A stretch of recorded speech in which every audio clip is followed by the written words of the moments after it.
Welcome to rapid steno. आज का topic है ज्योग्राफी में एटमॉस्फेयर लेयर्स। एटमॉस्फेयर लेयर्स एक ऐसा टॉपिक है जिससे आपको हर एग्जाम में 2 से 3 क्वेश्चंस दिख ही जाएंगे। तो शुरू करते हैं। एटमॉस्फेयर क्या है? एटमॉस्फेयर एक मिक्सचर ऑफ गैसेस है जो अर्थ की सराउंडिंग में है और ये अर्थ की ग्रेविटी की वजह से जुड़ा हुआ है। तो और ये 5 लेयर्स में डिवाइडेड है। सबसे पहली लेयर है ट्रोपोस्फेयर, फिर आती है स्ट्रेटोस्फेयर, फिर आती है मेसोस्फेयर, फिर आती है thermosphere and then exosphere. Troposphere troposphere lowest layer है एंड ये 12 किलोमीटर तक है। स्ट्रेटोस्फेयर ये 12 टू 50 किलोमीटर तक है, इसमें ओजोन लेयर है। मेसोस्फेयर ये 50 टू 85 किलोमीटर तक है। थर्मोस्फेयर ये 85 टू 600 किलोमीटर तक है एंड देन एक्सोस्फेयर जो कि लास्ट है ये 600 प्लस किलोमीटर तक है। One line revision points. Atmosphere क्या है? A layer of gases surrounding earth forming a key part of its physical system. तो ये एक लेयर ऑफ गैसेस है जो कि अर्थ के सराउंडिंग में है एंड ये अर्थ के फिजिकल सिस्टम का एक की पार्ट है। कंपोजिशन की बात करें तो यहाँ पे 78% नाइट्रोजन है, 21% ऑक्सीजन है एंड 1% में अदर गैसेस है जैसे organ and water vapour. Nitrogen की बात करें तो यहाँ पे मोस्ट अबंडेंट गैस नाइट्रोजन है जो कि प्लांट्स में ग्रोथ के लिए एसेंशियल है। ऑक्सीजन की बात करें तो required for respiration maintain by photosynthesis in plants.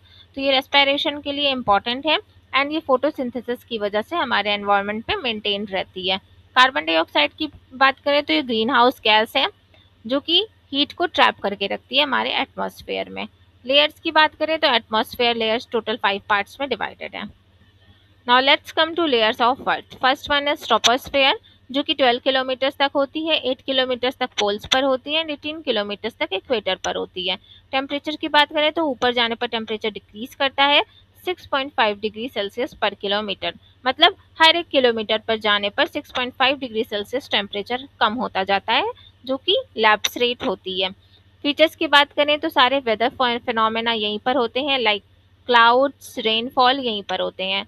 यहाँ पे 99% वाटर वेपर होता है एंड ये डेंसेस्ट लेयर होती है, मतलब इस लेयर का घनत्व सबसे ज़्यादा होता है एंड जो जेट स्ट्रीम्स होती हैं वो ट्रोपोपॉज पर ही होती हैं। ट्रोपोपॉज क्या है?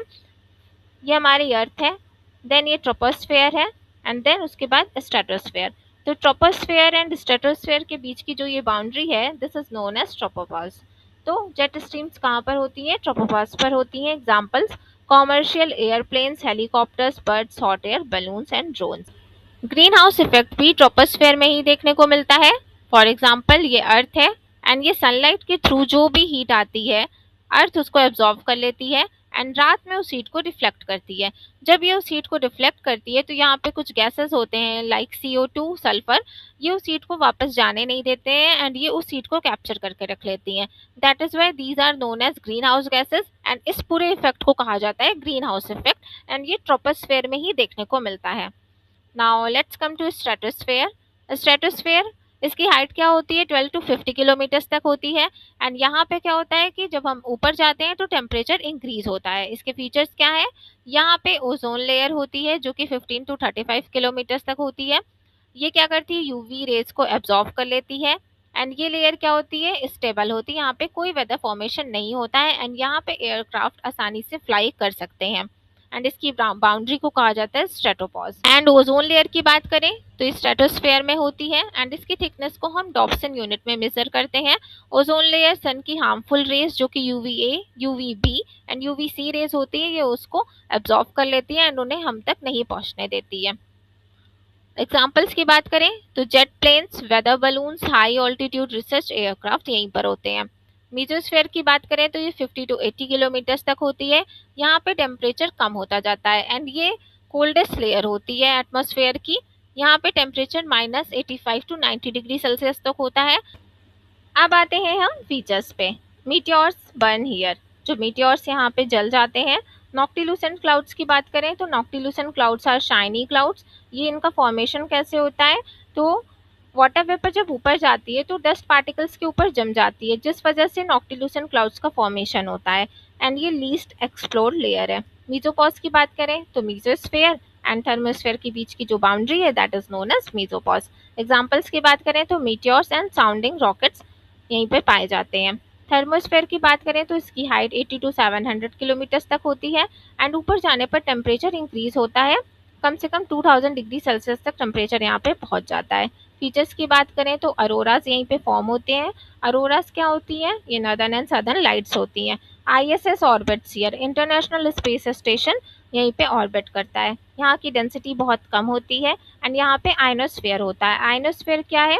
आयनोस्फेयर में इलेक्ट्रिकली चार्ज पार्टिकल्स पाए जाते हैं एंड इसी लेयर से जब अर्थ रेडियो एक्टिव वेव्स को ट्रांसमिट करती है तो इसी लेयर से वापस से रिफ्लेक्ट होकर रेडियो एक्टिव वेव्स अर्थ पर आ जाती हैं।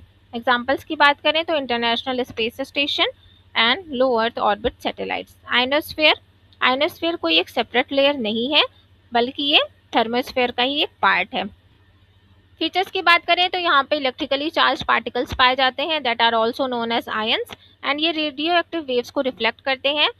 3 लेयर्स में डिवाइडेड होते हैं, D, E and F. D layer 60 to 90 kilometre तक होती है, ई लेयर 90 टू 150 किलोमीटर तक होती है एंड जो एफ लेयर होती है वो 150 टू 400 किलोमीटर तक होती है and varies with solar radiation.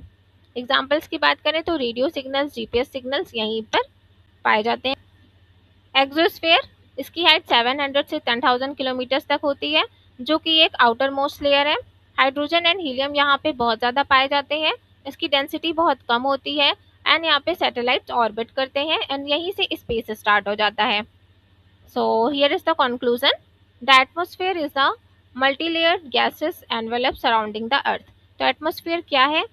बहुत सारी लेयर्स में डिवाइडेड है एंड अर्थ को ये कवर करके रखता है। Essential for sustaining life and regulating environment conditions. It is divided into layers such as troposphere, stratosphere, mesosphere, thermosphere, ionosphere and exosphere. Ionosphere क्या है? वो thermosphere का ही एक part है। Based on temperature variations and physical properties, each layer has unique characteristics. Her layer की अपनी खुद की एक characteristics है, including weather formation. Weather formation कहाँ होता है? तो ये ट्रोपोस्फेयर में होता है। Weather formation in the troposphere, ozone protection in the stratosphere, stratosphere में ओजोन प्रोटेक्शन लेयर होती है। Meteor burning in the mesosphere, जो मीटियोर होते हैं वो मेसोस्फेयर में बर्न होते हैं। एंड सैटेलाइट मूवमेंट कहाँ होता है? तो उसके ऊपर वाली लेयर्स में सैटेलाइट मूवमेंट्स होता है। Atmosphere plays a vital role in maintaining temperature balance through the greenhouse effect. Greenhouse effect से टेम्परेचर कैसे मेंटेन रहता है? हम जानते हैं कि अर्थ जितनी भी हीट एब्जॉर्ब करती है वो सारी की सारी रिफ्लेक्ट बैक कर देती है। अगर ग्रीन हाउस गैसेस नहीं होंगी तो अर्थ जितनी भी हीट एब्जॉर्ब करेगी वो सारी रिफ्लेक्ट कर देगी, तो यहाँ पे लिविंग कंडीशंस होंगी ही नहीं। तो इसीलिए ग्रीन हाउस इफेक्ट, जो ग्रीन हाउस गैसेस है वो हमारे अर्थ के टेम्परेचर को मेंटेन करने में एक इम्पॉर्टेंट रोल प्ले करती हैं। So that is all for today and hope you like this video, and if you want more such videos don't forget to subscribe our channel Rapid Steno। and अगर आपको इस video की PDF चाहिए तो आप Telegram channel Rapid Steno join कर सकते हैं, वहाँ पर आपको सारी PDFs अवेलेबल हैं। and students who are preparing for steno exams, तो here is the software that is Rapid Steno and यहाँ पर आपको dictations, transcriptions, general dictations, code dictations सब मिल जाएंगे। आपको यहाँ पे फ्री में रजिस्ट्रेशन करना है एंड अपनी स्किल को इम्प्रूव करना है। So that is all for today and don't forget to like and share. Thank you.